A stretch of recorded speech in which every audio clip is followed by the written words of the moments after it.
But when I think about infrastructure, Danny, I think beyond bike lanes and bike parking areas, and even to things like the status of the roads. I grew up in the Midwest, and whew, I mean, potholes galore, which does not make for safe riding. Well, I think that's exactly right. And our fundamental premise, and I believe the fundamental premise for all leaders should be that streets are for people. Streets should be for people and not for inanimate objects. And when you look at New York City, there's 75% of our public space. The space between buildings is devoted to the movement and storage of vehicles. And this is in a city where the minority of households own a car. So when we look at really the streets and who they're for and who they serve, they again need to serve our most vulnerable. They should work for those who are underneath, but mostly those who have limited abilities. And when we do that, when we prioritize options that create safe, equitable, affordable, sustainable options, and everybody benefits, including drivers. Now, according to the National Traffic Safety Administration, 932 bicyclists were killed in traffic crashes in 2020. That was a 9% increase over the year prior. Jody, how has the safety of bicycle riding evolved over its history? Well, here in the United States, it's been a story of, I would say, a decline and fall, to the extent that, Danny may want to correct me here, but if you look at the peak, the 1890s bike boom, this is before we had the automobile. There was excellent bicycle infrastructure that was built very quickly in many American cities, notably here in New York. In New York, we had something called the Coney Island Bicycle Path, which was like a grand cycling boulevard, the likes of which has hardly been replicated anywhere in the century plus since.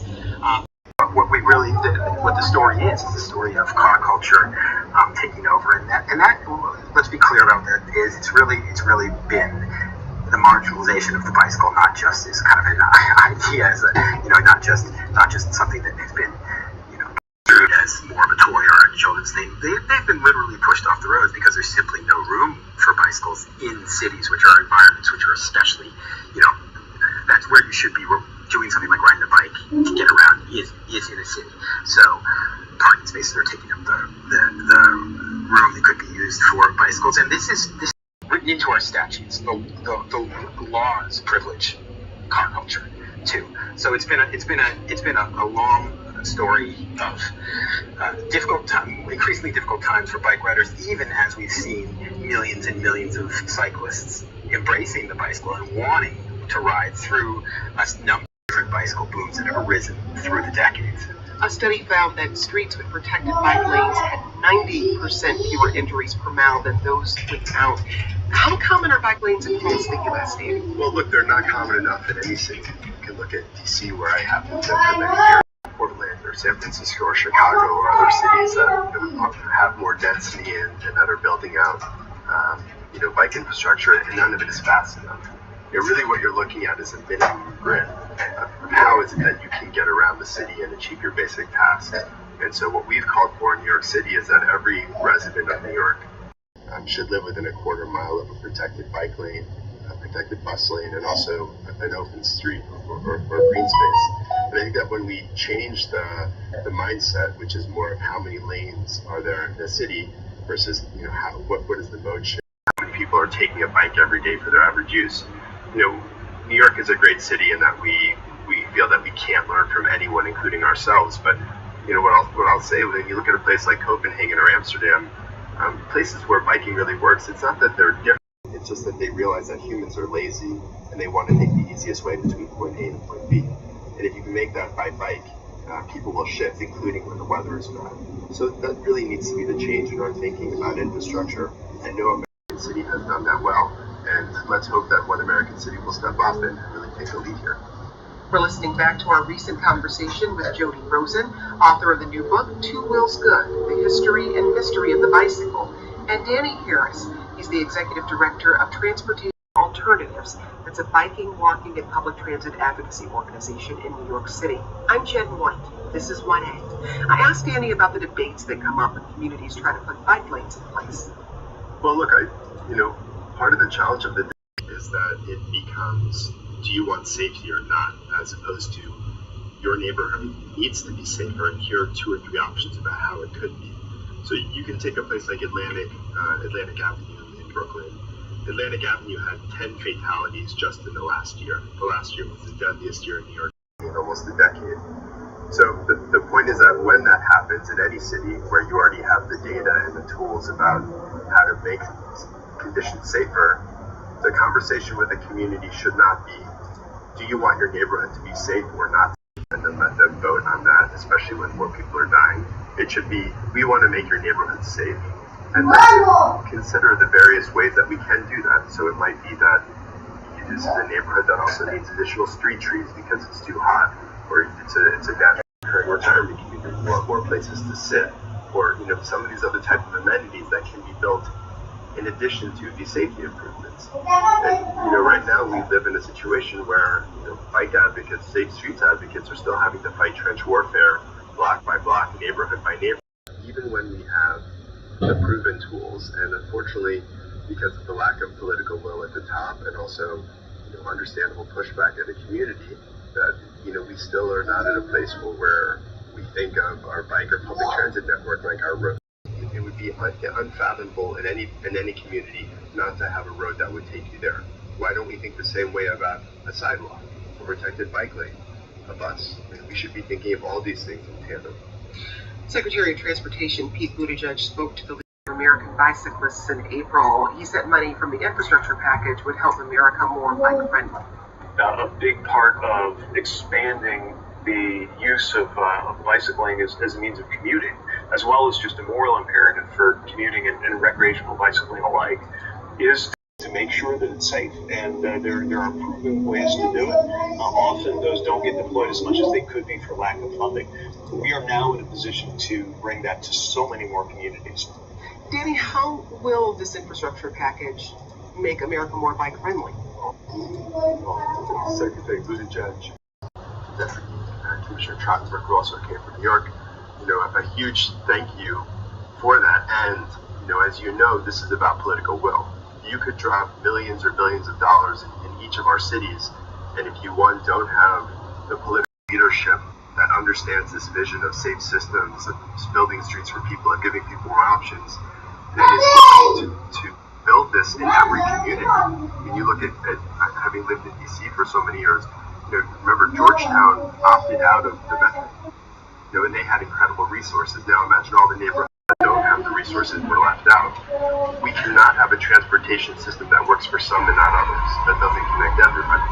So the money is important. We need the political will. We need to come from the top, not just in the government, but from every single one of our cities, focused on building streets for people and prioritizing.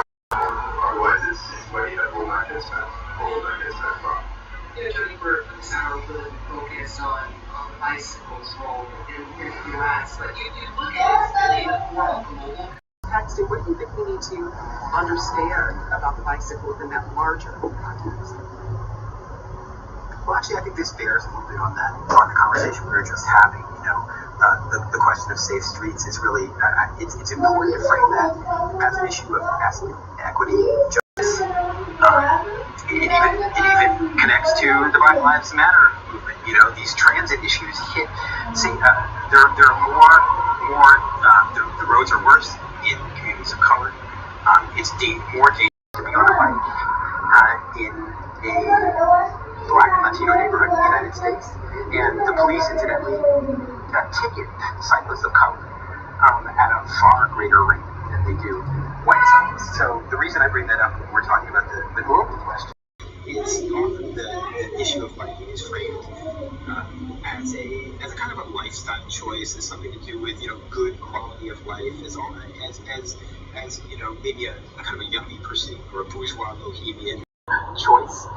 But if you look around the world, bicycle is labor, it's livelihood. And in the global south, which is where most of the cyclists and bicyclists are, in Asia, Africa, and Latin America, you have millions and millions, tens and hundreds of millions of people making their living riding bikes. And that leads us right back here in the United States, because we have our own underclass of working cyclists. So it's all one big bicycling planet, as I say in the book. And that if we start looking at it in those terms, maybe something's possible. Coming to Charlotte Falls. That was Jody Rosen, author of the new book, Two Wheels Good, The History and Mystery of the Bicycle. He's also a contributing writer for the New York Times Magazine. Danny Harris is also with us. He's the Executive Director of Transportation Alternatives. Remember, we have a text club. It's the fastest way to connect with us. Find out how to sign up under the Talk to 1A tab at v1a.org. Today's producer was Avery J.C. This program comes to you from WAMU, part of American University in Washington, distributed by NPR. I'm Jen Moore. Thanks for listening, and we'll talk to you soon. This is 1A.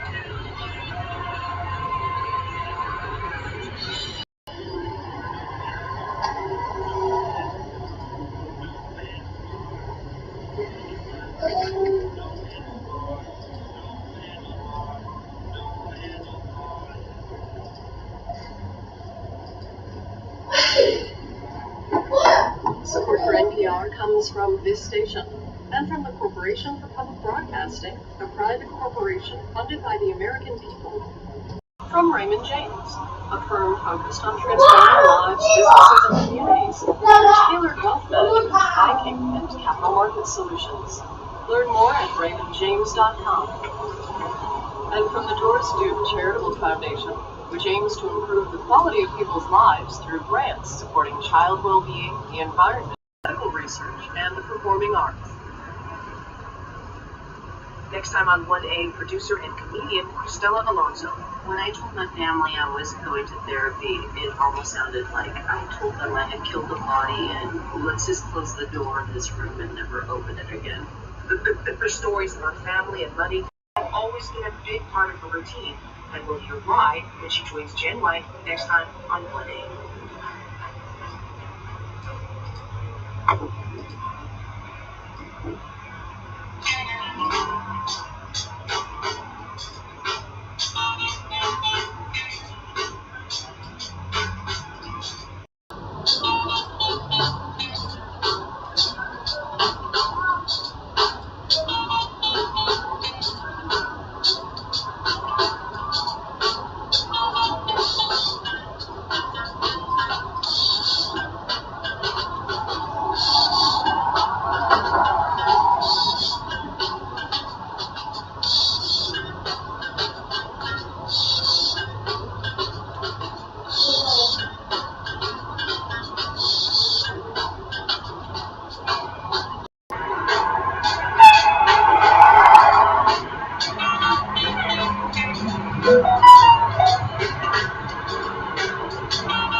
Good morning. The Supreme Court's decision to overturn Roe v. Wade sets new battlegrounds between states. Some are pushing for all-out bans on abortion. Others move to strengthen abortion protections. It's Morning Edition from NPR News.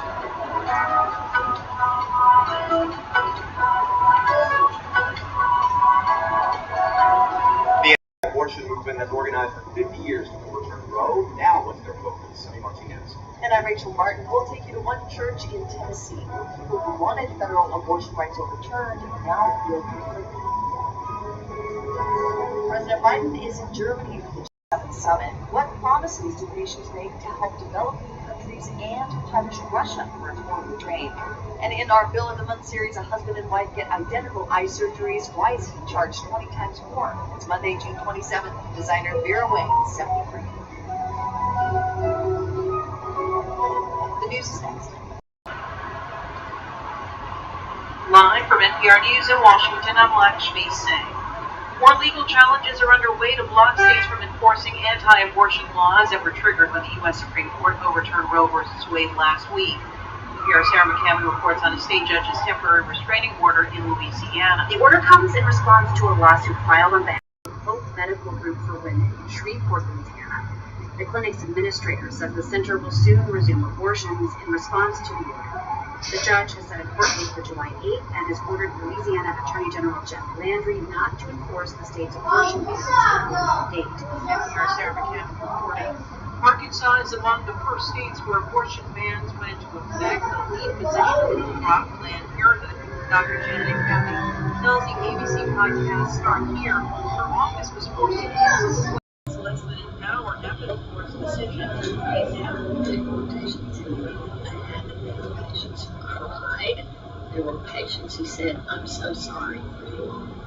In Mississippi, Attorney General Lynn Fitch certified a Supreme Court ruling which means nearly all abortions will be outlawed in Mississippi in 10 days. The House committee investigating last year's attack on the U.S. Capitol holds its next hearing tomorrow. That was unexpected.